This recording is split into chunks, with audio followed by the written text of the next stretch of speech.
¿cómo están ustedes? Nos encontramos en el programa Nuestra Historia, que se transmite desde las instalaciones de la Comisión Permanente de Historia del Ejército del Perú. El día de hoy, inaugurando esta secuencia, nos encontramos con el coronel Enrique Galudini Godoy, director de su oficina. Coronel, buenos días, ¿cómo está usted? ¿Cómo está, Roberto? Gracias por la oportunidad de poder transmitir un mensaje. A usted, coronel, también por la ayuda que está prestando para difundir la historia. Tenemos entendido que el día jueves 12, a las 11 de la mañana, en la sala, el Salón Dorado del Teatro Municipal, presentará el libro Peruanos y Soldados en la Independencia. Y dígame, coronel, ¿cuál fue la inquietud para escribir esta obra? Bueno, yo provengo de una familia de militares, de los cuales también han sido investigadores, historiadores. Mi padre, en el caso particular, publicó en la década del 60 una obra muy importante en el auspicio del Centro de Estudios Históricos Militares, que era Historia de la Emancipación del Perú. Ahí básicamente proponía la hipótesis de la contribución fundamental de los peruanos y los soldados peruanos en este proceso de la independencia, no solamente del Perú, sino mayormente de América. Entonces, al tener acceso a este libro desde niño, fue creciendo en mí la inquietud de poder investigar sobre este suceso tan complejo y a la vez tan fascinante como es el proceso de la independencia americana. Ya estando a cargo de la Comisión Permanente de Historia del Ejército, tuve la oportunidad de realizar una investigación profunda de un promedio de 100 libros, muchos de ellos provenientes de otros países, ¿no? Libros de Argentina, de Colombia, de Venezuela, libros también provenientes de Chile y otros también que trajimos de España. Todo esto nos permitió analizar el contexto de una forma muy profunda, como digo, y a la vez una forma muy integral, muy holística, sobre cómo se había producido el proceso de la independencia de Hispanoamérica y cuál había sido realmente el papel o el rol fundamental que habían tenido tanto los peruanos como los soldados peruanos a través de este naciente ejército del Perú, ¿no? ¿Por qué el título Peruanos y Soldados? Bueno, era importante precisar, ¿no? Hacer algunas aclaraciones, precisando y reforzando ciertas afirmaciones que han sido dadas por ciertas a raíz de una tendencia que se produjo, una tendencia historiográfica que se produjo en la década del 70, en la cual mencionaban varios historiadores, entre ellos este excelente historiador Heraclio Bonilla, con Karen Spalding, que indicaban que en la independencia del Perú no había habido participación de los peruanos, ni mucho menos de los soldados peruanos, ¿no? Si es que esta había sido conseguida por corrientes libertadoras foráneas, extranjeras, ¿no? Tanto la del sur, que venía con San Martín, como la del norte, que venía con Bolívar, ¿no? Entonces era necesario, pues, precisar o aclarar estas afirmaciones a través de la investigación histórica, presentar datos obtenidos de fuentes fidedignas, seguir una metodología rigurosa en el proceso científico y social, sobre todo de la historia, para poder indicar que los peruanos sí tuvieron participación activa en este proceso, ¿no? Y yo considero, y eso es parte de la comprobación del libro, que hubo básicamente dos momentos en los peruanos. Desde el momento en que se produce la conquista, estos peruanos, que yo denomino antiguos peruanos, tenían la idea de dominarse o de librarse del dominio español a través de hechos de armas, de una sublevación, ¿no? De una rebelión, para volver al ideario, a la utopía del Incario. Ese era su ideal, ¿no? Como ente, como entelequia filosófica, y por eso es que diferencio entre estos antiguos peruanos, así los denomino yo en la obra, de los peruanos que indico propiamente dicho, porque ahí va variando esta idea filosófica de regresar a la utopía andina, o sea, al Incario, Sí. a la formación de una noción muy primitiva, muy primigenia, una noción de patria, de nación, ¿no? O sea, ver un Perú que podía ser un país posible y factible de realizarse. Que quizás se va saliendo a flote con el mestizaje. Claro, por supuesto, ¿no? Porque estos peruanos propiamente dicho ya son los denominados criollos, o sea, españoles americanos, son mestizos, son descendientes de los antiguos linajes incas y son gente que empieza a tener un pensamiento que va evolucionando filosófica y éticamente hablando. Esto se produce con un acto muy importante, que es la publicación de la Carta a los españoles americanos por Juan Pablo Vizcarra y Guzmán, que era un sacerdote jesuita que al momento que sale expulsada esta orden de América, escribe pues en Italia este opúsculo, esta carta, que tiene una significación muy importante para los futuros peruanos. Ahí se sientan las bases de lo que podría ser, como digo yo, una nación posible, ¿no? Y esto sale de aspectos que se relacionan, de factores económicos y políticos.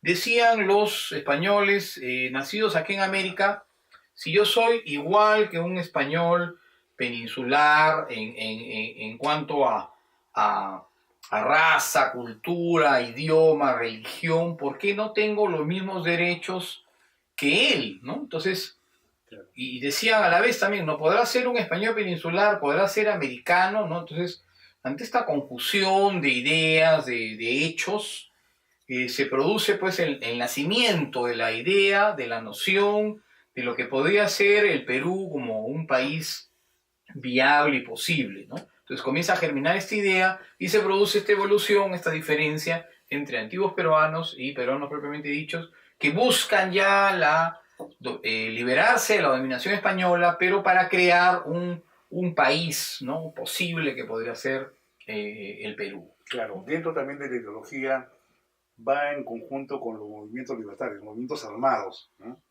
Por supuesto, es que en este hecho humano, que es la independencia, confluyen los factores pues, económicos, políticos, sociales y particularmente los culturales. Acá entra este factor cultural, es sumamente importante para poder entender el proceso de la independencia, no solamente del Perú, sino de América Hispana.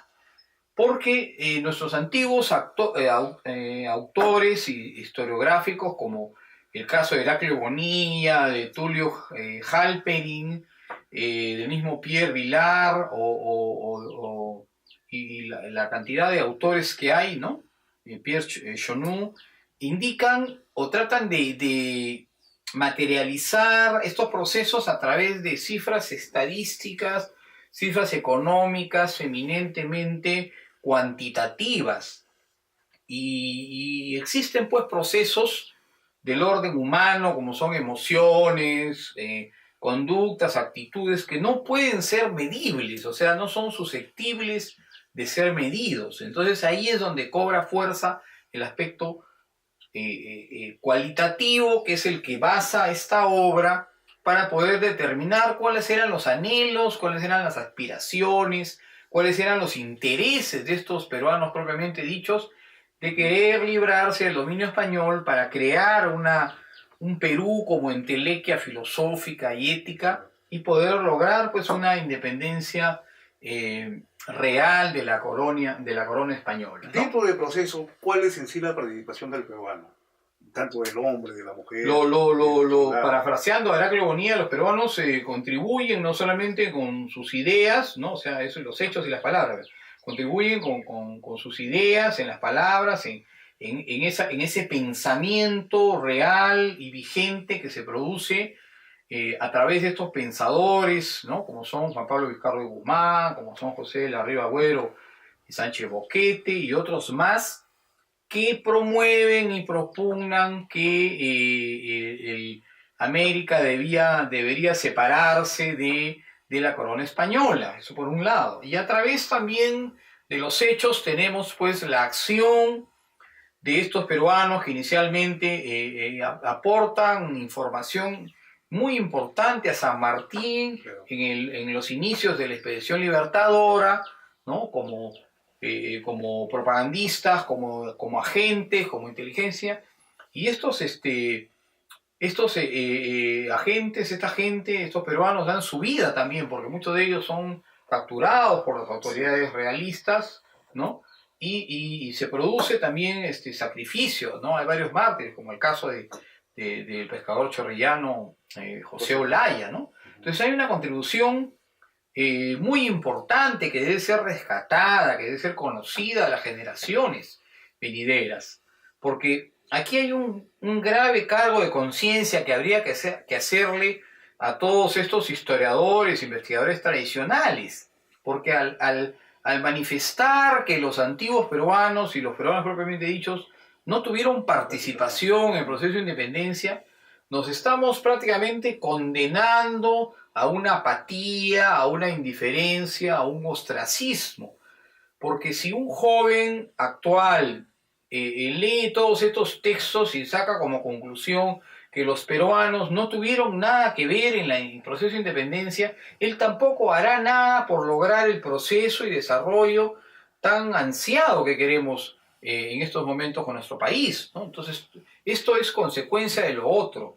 Que se tiene que tener en cuenta que esta propuesta real, vigente, que tuvieron los peruanos en querer consolidar una patria, fue un anhelo general de todos los grupos, de las castas, en general, fue una aspiración nacida de una necesidad de lograr un bien común y un bienestar general, ¿no? Esa es la propuesta del libro. Claro, porque usted mencionó a los luchadores, a los que envían información a San Martín, por ejemplo, Remigio Silva, es uno de los importantes, ¿no? Él conversa con San Martín, él inclusive vende tierras en el norte para aportar a la campaña libertadora.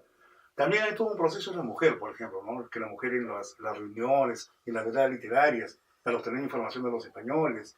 Sí, es un conjunto. Por supuesto. Y la guerrilla, por ejemplo. No son, o sea, hechos aislados, claro, que se puedan tipificar o definir en unas cuantas hojas, ¿no? Es todo un proceso en donde hay muchos actores, ¿no?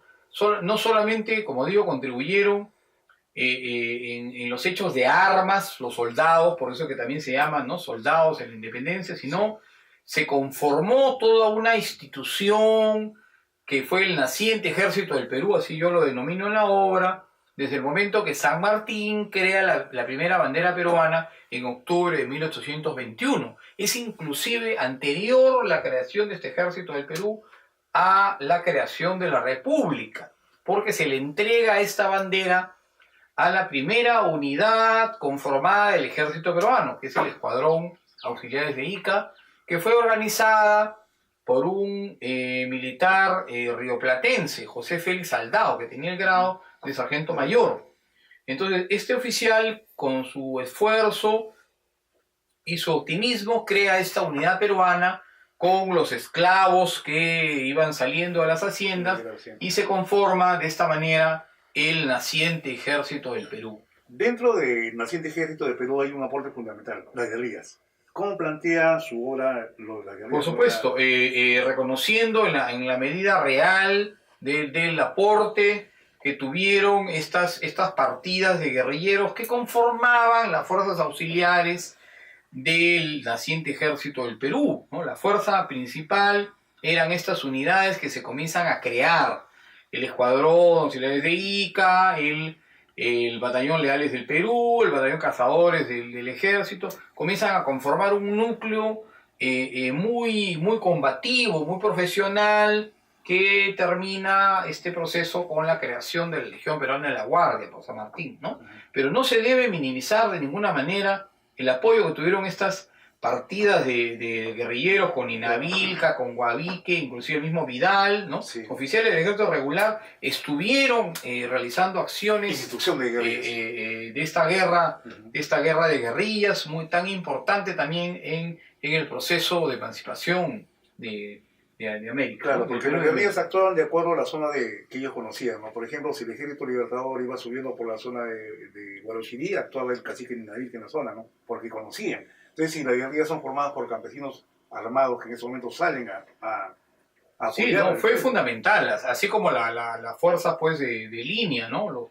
sí. El ejército constituido y las fuerzas auxiliares de los guerrilleros y también las fuerzas auxiliares pues de los países hermanos, ¿no? Como fueron la antigua Gran Colombia, Argentina y Chile, tuvieron también una participación muy importante en la campaña final a través de las batallas estas de Junín y Ayacucho, ¿no? De esa manera se consolida pues la independencia del Perú y por ende de toda América, Claro, ¿no? es que se piensa, ¿no? Se piensa que la independencia del Perú viene pues de la corriente del sur, la corriente del norte, y que el peruano se quedó pues sin hacer nada. Pero no fue así, ¿no? Eso ya está comprobado a través de este libro que tuvieron una participación activa y por eso es que le hemos puesto pues el título sugestivo de peruanos y soldados en la independencia, ¿no? Para que se sepa cuál fue la real participación y cómo contribuyeron no solamente con las palabras, sino también con los hechos, dieron su vida para que este país pues fuera libre, independiente y pudiera pues consolidar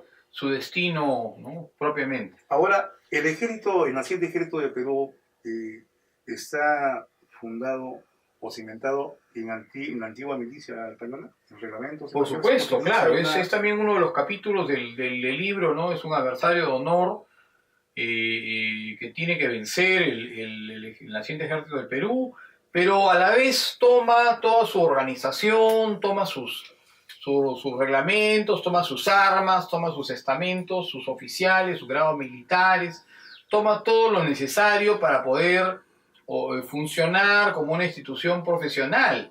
Y al término de este proceso de independencia es que el ejército del Perú se constituye como una institución, una organización combativa, aguerrida, victoriosa, que puede asegurar, pues, tanto en la defensa externa como interna, el progreso del Perú, ¿no? Como se ha mantenido hasta ahora, ¿no? Creo que es importante resaltar eso también, ¿no? Claro, dentro de la formación del naciente ejército, los oficiales que actúan tienen de repente ya una vida mucho más centrada luego de que la batalla de Junín y Ayacucho, o sea, tienen una preponderancia en la vida peruana. Bueno, ante la falta de una clase política preparada, pues tiene que tomar el ejército del Perú como institución, tiene que tomar los destinos del país.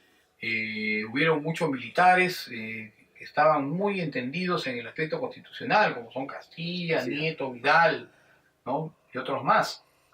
Eso es lo interesante que hay que rescatar, ¿no? Sí. Que propendieron a que el país progrese. Castilla es considerado por muchos historiadores el mejor presidente del país, ¿no? Y eso es importante, hay que resaltarlo también. Se resalta también la figura de estos militares, ¿no? Que contribuyeron con su esfuerzo a la independencia y posteriormente continuaron contribuyendo a través de estas épocas hasta la llegada del primer presidente civil, que es Manuel Parra. Coronel, muy agradecido por la entrevista y estamos este día, el jueves 12 a las 11 de la mañana en el Salón Dorado del Teatro Municipal. Los esperamos todos para que puedan participar de esta presentación que es muy importante, con mira siempre al bicentenario de la independencia de la República. Muchas gracias. Muchas gracias a ustedes. Muchas gracias.